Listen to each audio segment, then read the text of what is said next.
నమస్తే, welcome to studio 4 news. ముందుగా headlines. సిద్ధం అంటున్న జగన్, పారిపోవడానికి సిద్ధంగా ఉన్నారా? శ్రీ వల్లభనేని బాలశౌరి. దెందులూరు సిద్ధం సభకు కనుచూపు మేర ఎటు చూసిన వైఎస్ఆర్సీపీ కార్యకర్తలు, అభిమానులు.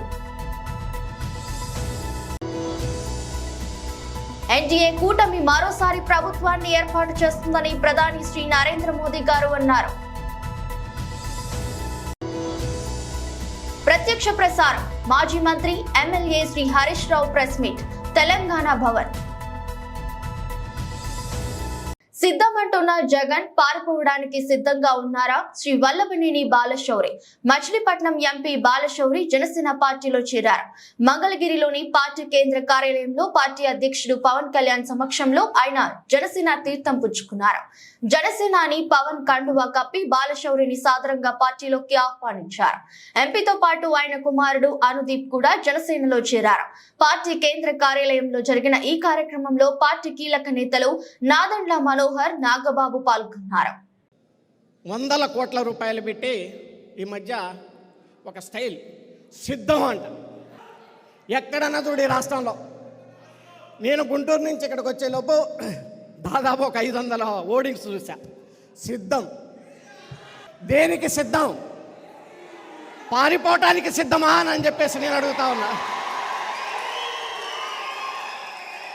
కానీ ఇక్కడ ఉంది జన సైన్యం, వేటాడతారు అని చెప్పి ఈ సందర్భంగా నేను మనవి చేస్తా ఉన్నాను. దెందులూరు సిద్ధం సభకు కనుచూపు మేర ఎటు చూసిన వైఎస్ఆర్సీపీ కార్యకర్తలు, అభిమానులు. టీడీపీ అధ్యక్షుడు చంద్రబాబు రా కదిలిరా నాదంపై సీఎం జగన్ వ్యంగ్యాస్త్రాలు సంధించారు. ఇవాళ సీఎం జగన్ దెందులూరులో నిర్వహించిన సిద్ధం సభలో ప్రసంగిస్తూ చంద్రబాబు రా కదిలిరా అంటూ ప్రజలను కాదని పార్టీలను పిలుస్తున్నాడని విమర్శించారు. ప్యాకేజీ కోసం రమ్మని దత్తపుత్రుణ్ణి పిలుస్తున్నాడు, మరో పార్టీలో ఉన్న బదినమ్మను కూడా పిలుస్తున్నాడు అని ఎద్దేవా చేశారు. సైకిల్ ను తోయడానికి ఇద్దరిని, సైకిల్ తొక్కడానికి మరో ఇద్దరిని తెచ్చుకున్నాడు అంటూ వ్యంగ్యం ప్రదర్శించారు. పార్లమెంటు బడ్జెట్ సమావేశాల సందర్భంగా రాష్ట్రపతి ప్రసంగానికి ధన్యవాదాలు తెలిపే తీర్మానంపై నేడు చర్చ నిర్వహించారు. ఈ సందర్భంగా ప్రధాని నరేంద్ర మోదీ ప్రసంగించారు. విపక్షాలు చాలా కాలం పాటు విపక్షంలోనే ఉండాలని సంకల్పం తీసుకున్నాయని ఎద్దేవా చేశారు. విపక్షాల కోరికను భగవంతుడు నెరవేరుస్తాడని భావిస్తున్నా అంటూ వ్యంగ్యం ప్రదర్శించారు. ఎన్నికల తరువాత విపక్ష నేతలు ప్రేక్షకుల సీట్లకు పరిమితం అవుతారని మోదీ స్పష్టం చేశారు. ఎన్నికల్లో ఓటమి కోసమే ప్రతిపక్షాలు తీవ్రంగా కష్టపడుతున్నాయని అన్నారు. ఎన్నికలు ఏ విధంగా ఎదుర్కోవాలో తెలియని స్థితిలో విపక్షాలు ఉన్నాయని ఎత్తిపొడిచారు. अब हमारी सरकार का तीसरा कार्यकाल भी बहुत दूर नहीं, ज्यादा से ज्यादा 100-125 दिन बाकी, और अब की बार पूरा देश कह रहा है, अब की बार खड़गे जी भी कह रहे हैं। लेकिन अध्यक्ष जी, मैं आमतौर पर ये आंकड़े के चक्कर में नहीं पड़ा, लेकिन मैं देख रहा हूं देश का मिजाज एनडीए को तो 400 पार करवा ही के रहेगा, लेकिन भारतीय जनता पार्टी को 370 सीट अवश्य देगा।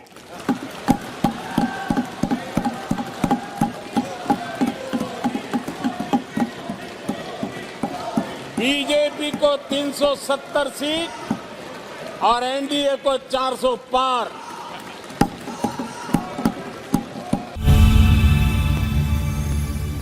ముఖ్యమంత్రి రేవంత్ రెడ్డి నిన్న నిర్వహించిన ప్రెస్ మీట్ లో తమ పార్టీ అధినేత కేసీఆర్ పై వ్యక్తిగత దూషణలకు దిగారని, సీఎం స్థాయిలో ఉండి ఇలా మాట్లాడటం ఏమిటని బీఆర్ఎస్ సీనియర్ నేత సిద్దిపేట ఎమ్మెల్యే హరీష్ రావు మండిపడ్డారు.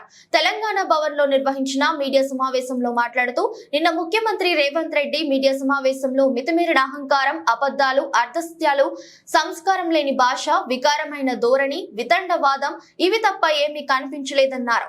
ఒక రాష్ట్ర ముఖ్యమంత్రిగా ఉన్న రేవంత్ రెడ్డి ఇలా మాట్లాడటం ఏమిటి అని అందరూ ఆశ్చర్యపోయారన్నారు. రాజకీయాల్లో వ్యక్తిగత దూషణలు ఉండవద్దని, విలువలు పెంచేలా ఉండాలని ఈ కార్యక్రమంలో పాల్గొన్న వెంకయ్య నాయుడు, చిరంజీవి సహా పలువురు వ్యక్తులు సూచనలు చేశారు. కానీ వారి సమక్షంలోనే రేవంత్ రెడ్డి దారుణంగా మాట్లాడారని విమర్శించారు. తెలంగాణ సాధించిన తెలంగాణ తొలి ముఖ్యమంత్రి కేసీఆర్ పై వ్యక్తిగత దూషణలకు దిగారని తెలిపారు. జలశక్తి భవన్లో సమావేశం జరిగింది కేఆర్ఎంబి మీటింగ్. ఆ మీటింగ్ మినిట్స్ ఈరోజు నేను సొంతగా తయారు చేయలేదు, ఇది కేంద్ర ప్రభుత్వం విడుదల చేసిన మినిట్స్. ఇది కేంద్ర ప్రభుత్వం ఇచ్చిన మినిట్స్. ఆ మినిట్సే చదువుతా ఉన్నాను. ఆ మినిట్స్లో ఎంత స్పష్టంగా చెప్పారంటే, both the states and KRMB will discuss and finalize the protocols for handing over the Nagarjuna Sagar Dam and Srisailam Dam and all 15 prioritized component outlets to KRMB and come out with a concrete action plan in this regard within 7 days. 7 రోజుల్లోగా ఎలా అప్పచెప్పాలనేటువంటి ఒక action plan తయారు చేసుకొని మా ముందుకు వస్తారు. Both the states will hand over the 15 prioritized components outlets of Nagarjuna Sagar project and Srisailam project to KRMB within 1 month time period. ఒక్క నెల రోజుల్లోగా ఈ 15 అవుట్లెట్స్ను కేఆర్ఎంబికి అప్పచెప్పడం జరుగుతుంది. ఇది మినిట్స్ ఆఫ్ ద మీటింగ్. మూడవది, CRPF will keep a strict vigil on the dam site and will allow the engineers officials from Government of AP and Government of Telangana to enter the premises of Nagarjuna Sagar Dam only after the permission of KRMB. Telangana Andhra ఇంజనీర్లు ఎవరన్నా dam మీదకి పోవాలంటే KRMB అనుమతి తీసుకున్న తర్వాతనే CRPF పోలీసులు మిమ్మల్ని అనుమతిస్తారు. Number 4, both the states will immediately release the funds to KRMB for this financial year and the dues of yesterday's in order to enable KRMB to fulfill their statutory obligations. ఇంత స్పష్టంగా ఢిల్లీలో జరిగిన సమావేశంలో నెల రోజుల్లోగా ప్రాజెక్టులన్నీ కేంద్రానికి అప్పగిస్తారు అని చెప్పి, ఇది మినిట్స్ ఆఫ్ ద మీటింగ్. ఈ మినిట్స్ వచ్చిన తర్వాత ఏం జరిగింది? తెల్లారి పొద్దున్నే పత్రికల్లో చూస్తే ఇది వెలుగు దినపత్రిక. ఇందులో కేఆర్ఎంబికి ఓకే చెప్తేనే శ్రీశైలంలో కరెంటు ఉత్పత్తి, నిర్వహణ బాధ్యత కేఆర్ఎంబికి ఇచ్చేందుకు ఓకే చెప్పిన అధికారులు, ఫలితంగా ఏపీకి లాభం, తెలంగాణకు నష్టం జరిగే ఛాన్స్. ఇది పత్రికలో స్పష్టంగా వచ్చింది. వచ్చిన మరుసటి రోజు 18వ తేదీ రాష్ట్ర ప్రభుత్వం ఏమైనా స్పందిస్తుందేమో నేను వెయిట్ చేసిన. ప్రభుత్వం నుంచి ఖండన లేదు, స్పందన లేదు. అదేవిధంగా ఇంకొక దినపత్రిక సాక్షి దినపత్రిక, ఇది మరుసటి రోజు 18వ తేదీ కృష్ణా జలాల హక్కుల పరిరక్షణలో ఫలించిన సీఎం జగన్ కృషి, అంటే ఆంధ్రప్రదేశ్కు మేలైందని చెప్పి, జగన్ విజయవంతంగా ఆంధ్రప్రదేశ్కు లాభం చేసిండని చెప్పి సాక్షి దినపత్రిక రాసింది. నెలలోగా ఉమ్మడి ప్రాజెక్టులు కృష్ణా బోర్డు చేతికి. ఇది అన్ని ప్రముఖ పత్రికలు స్పష్టంగా రాసినాయి. ఒకవేళ మీరు ప్రాజెక్టులు అప్పచెప్పింది నిజం కాకపోతే వెంటనే రాష్ట్ర ప్రభుత్వం స్పందించి 2వ రోజు రిజైండర్ ఇవ్వాలన్నా వద్దా, ఖండించాలన్నా వద్దా? 17వ తేదీ మీటింగ్ జరిగింది, మినిట్స్ స్పష్టంగా వచ్చినాయి. ప్రముఖ దినపత్రికలన్నీ కేఆర్ఎంబి చేతికి ప్రాజెక్టులు పోతున్నాయి, తెలంగాణకు నష్టం జరుగుతుందని, ఆంధ్రప్రదేశ్కు మేలు జరుగుతుందని, జగన్మోహన్ రెడ్డి గారు విజయం సాధించారని అన్ని పత్రికల్లో వస్తే ఈ రాష్ట్ర ప్రభుత్వంలో ఉలుకు లేదు, పలుకు లేదు, కనీసం చీమ గుట్టినట్టు కూడా లేదు. కానీ 19వ తేదీ నాడు నేను ప్రెస్ మీట్ పెట్టి ఇది ఇంత అన్యాయం జరుగుతూ ఉంటే మీరు ఏం చేస్తున్నారు అని చెప్పి నేను గట్టిగా రాష్ట్ర ప్రభుత్వాన్ని నిలదీయడం జరిగింది. అప్పుడు తేరుకున్నటువంటి ప్రభుత్వం లోలోలే ఈ మినిట్స్ అంతా తప్పు, మేము ఒక ఉత్తరం రాస్తున్నాం ఢిల్లీకి అని చెప్పి నేను ప్రెస్ మీట్ పెట్టినాక స్పందించి, లేలే ఈ మినిట్స్లో తప్పు వచ్చింది, మేము ఒప్పుకోలేదు అని చెప్పి ఢిల్లీకి ఉత్తరం రాసింది. ఎప్పుడు రాసిండు? నేను ప్రెస్ మీట్ పెట్టిన ఈ ప్రభుత్వాన్ని కడిగితే ఆ రోజు వీళ్ళు మేల్కొన్నటువంటి పరిస్థితి. ఇది మొదటి మీటింగ్. సరే, తర్వాత ఏమైంది? మళ్ళీ కేఆర్ఎంబి సెకండ్ మీటింగ్ జరిగింది 1 ఫిబ్రవరి 2024. ఈ మీటింగ్లో 1వ తేదీ మన హైదరాబాద్లోనే జరిగింది కేఆర్ఎంబి మీటింగ్. నేను అనుకున్నా మొదటి మీటింగ్లో ఏదైనా తప్పు చేసిందేమో, 2వ మీటింగ్లో సవరించుతారేమో, రాష్ట్ర ప్రయోజనాలు కాపాడతారేమో, ఇప్పటికైనా వీళ్ళు మేల్కొందరేమో అని మేము ఆశించినాం.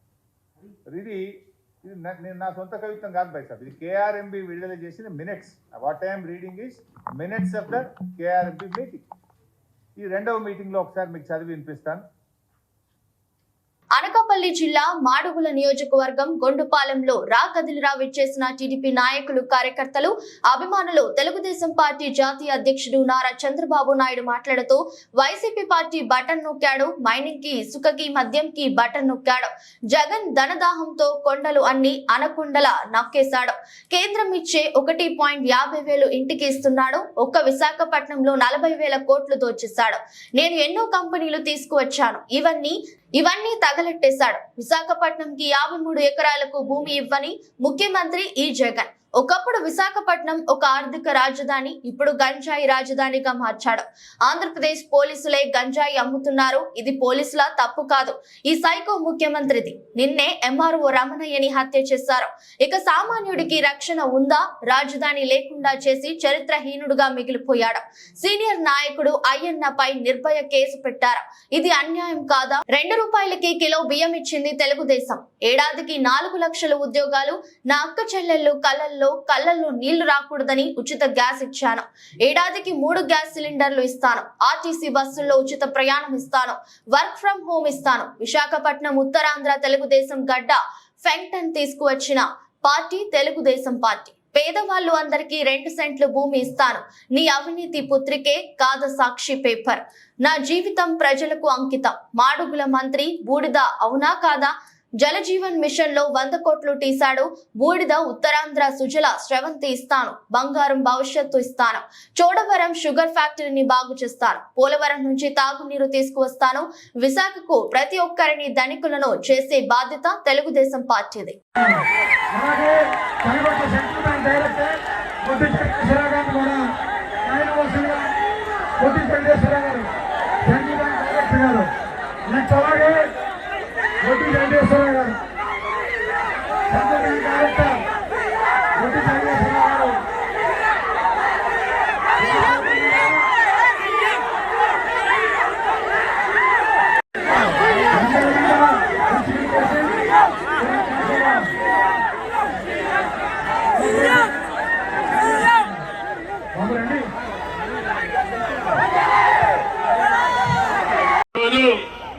ఇష్టానుసారంగా మాట్లాడి చతికిలబడ్డాడు. అందుకే నేను చెప్తున్నా, తెలివైన వాడు విస్తన్నపేట భూముల్లో 600 ఎకరాలు ఎక్కడికక్కడ కబ్జా చేసి ప్లాట్లేసి అమ్మేసుకునే పరిస్థితికి వచ్చాడు.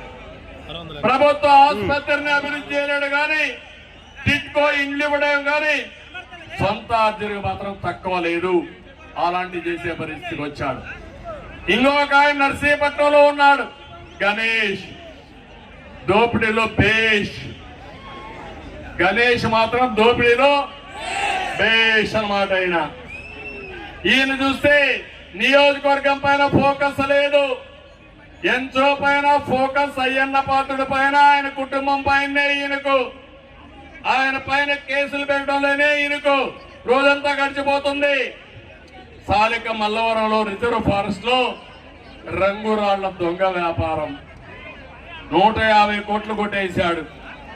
గబ్బాడ ఇసుక డిపో నుండి 2300 మెట్రిక్ టన్నులు ఇసుక మాయం చేసిన గనుడు. రెవెన్యూ అధికారులు చెప్పు చేతుల్లో పెట్టుకుని ఆన్లైన్ లో పేరు తొలగించి డబ్బులు వసూలు చేస్తున్నాడు. ఈ విషయం కూడా మీరు గుర్తుపెట్టుకోవాలి. ఈ రోజు మీ పట్టాదారు పాస్బుక్ పైన, మీ తాత మీ ముత్తాత ఇచ్చిన ఆస్తి పైన ఎవరి బొమ్మ ఉంది? మీ పొలంలో సర్వే రాళ్ల పైన ఎవరి ఫోటో ఉంది? ఎవరి? అదే మాదిరిగా ల్యాండ్ సెటిల్మెంట్ ఒక యాక్ట్ తీసుకొచ్చారు. అంటే మీ భూమి ఇంకా మీ చేతల్లో ఉండదు. ఈ గణేష్ మారిగా మీ భూమిని ఆన్లైన్ లో పేర్లు మార్చేసి వైఎస్ఆర్ కాంగ్రెస్ దొంగలు జగన్మోహన్ రెడ్డి కొట్టేస్తారు. పల్నాడు జిల్లా పరిధిలో ఈ 3 నెలల కాలంలో లోన్ యాప్స్ మరియు రికవరీ ఏజెంట్స్ వేధింపుల వలన ఎంతో భవిష్యత్తు ఉన్న యువకులు 4 ఆత్మహత్యలు చేసుకున్నారని, ఇది చాలా బాధాకరమని, అట్టి లోన్ యాప్స్ మరియు రికవరీ ఏజెంట్స్ పై త్వరితగతిన చర్యలు తీసుకోవాల్సిందిగా, వారి యజమానులకు జిల్లా ఉన్నతాధికారులు నోటీసులు జారీ చేయవలసిందిగా, జిల్లాలో ఇంకెవరు లోన్ యాప్స్ మరియు రికవరీ ఏజెంట్స్ వేధింపుల వలన ఆత్మహత్యలు చేసుకోకుండా వారికి చట్టపరంగా అండగా ఉంటామని ప్రింట్ మరియు ఎలక్ట్రానిక్ మీడియా ద్వారా ప్రజలకు భరోసా కల్పించేలా జిల్లా కలెక్టర్ మరియు ఎస్పీలు ప్రకటన చేయవలసిందిగా, అలాగే జిల్లాలోని అన్ని పోలీస్ స్టేషన్లలోని స్టేషన్ హౌస్ ఆఫీసర్లు అందరూ వారి లోకల్ ఛానల్స్ ద్వారా, అలాగే ప్రింట్ మరియు ఎలక్ట్రానిక్ మీడియా ద్వారా బాధితులకు మేము అండగా ఉంటామని భరోసా ప్రకటన చేయాలని కోరుతూ పల్నాడు జిల్లా వినియోగదారుల సంఘాల ఐక్య వేదిక ప్రతినిధులు ఈ రోజు జరిగిన స్పందన కార్యక్రమంలో జిల్లా కలెక్టర్ కి మరియు ఎస్పీకి ఫిర్యాదు చేశారు. ఈరోజు పల్నాడు జిల్లాలో వినియోగదారుల సంఘాల ప్రతినిధులు కలెక్టర్ గారికి రిప్రజెంటేషన్ ఇవ్వడం వచ్చాము. దేని గురించి అంటే online loan apps plus recovery ఏజెంట్ల వేధింపులు. ఇవి బాగా పల్నాడు జిల్లాలో ఇవి రికవరీ ఏజెంట్ల వేధింపులు ఎక్కువైపోయి చిన్న వయసు ఉన్న విద్యార్థులు ఆత్మహత్యలు చేసుకుంటున్నారు. దీనికి భరోసా కల్పించాల్సిన బాధ్యత మెజిస్ట్రేట్గా, పల్నాడు జిల్లా మెజిస్ట్రేట్గా కలెక్టర్ గారికి, అలాగే లా అండ్ ఆర్డర్ ఇన్ఛార్జిగా ఎస్పీ గారికి బాధ్యతలు. వాళ్ళు మిగతా స్టేషన్లన్నిటికీ కూడా స్టేషన్ హౌస్ ఆఫీసర్లకి ఆర్డర్ పాస్ చేసి అక్కడ ఉండే లోకల్ ఛానల్స్లో మేము రికవరీ ఏజెంట్లు మిమ్మల్ని వేధిస్తుంటే మేము అండగా ఉంటాము, చట్టపరంగా చర్యలు తీసుకుంటాము అని భరోసా కల్పించి వాళ్ళ ఆత్మహత్యల్ని ఆపాల్సిందిగా కోరటం కోసం అని చెప్పి రిప్రజెంటేషన్ ఇచ్చాము. Thank you. ఏలూరు జిల్లాలో ఉప్పొంగిన ప్రజాభిమానం. చంద్రబాబు కోసం లక్షలాదిగా తరలివస్తున్న ప్రజలు, దారులన్నీ బాబు వైపే పసుపుమయంగా మారిన చింతలపూడి వెళ్లే రహదారులు, దెందులూరు నియోజకవర్గం పెదవేగి మండలం విజయరాయి నుంచి చింతమనేని ప్రభాకర్ నాయకత్వంలో రాకదిలిరా సభకు వేలాదిగా తరలి వెళ్లిన టీడీపీ నాయకులు, కార్యకర్తలు. ఏలూరు నుంచి చింతలపూడి వెళ్లే దారిలో కిలోమీటర్ల మేర నిలిచిపోయిన ట్రాఫిక్, చంద్రన్న కోసం లక్షలాదిగా తరలి వస్తున్న ప్రజలు.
తూర్పు గోదావరి గోదావరి జిల్లా గోపాలపురం మానవతా స్వచ్ఛంద సేవా సంస్థ ఆధ్వర్యంలో చిట్యాల గ్రామ జడ్పీ హై స్కూల్ నందు 10వ తరగతి విద్యార్థులకు కెరీర్ గైడెన్స్ మరియు విద్యార్థుల నైతిక విలువలపై అవగాహన కార్యక్రమానికి ప్రధానోపాధ్యాయులు SLN శాస్త్రి అధ్యక్షతన నిర్వహించబడింది.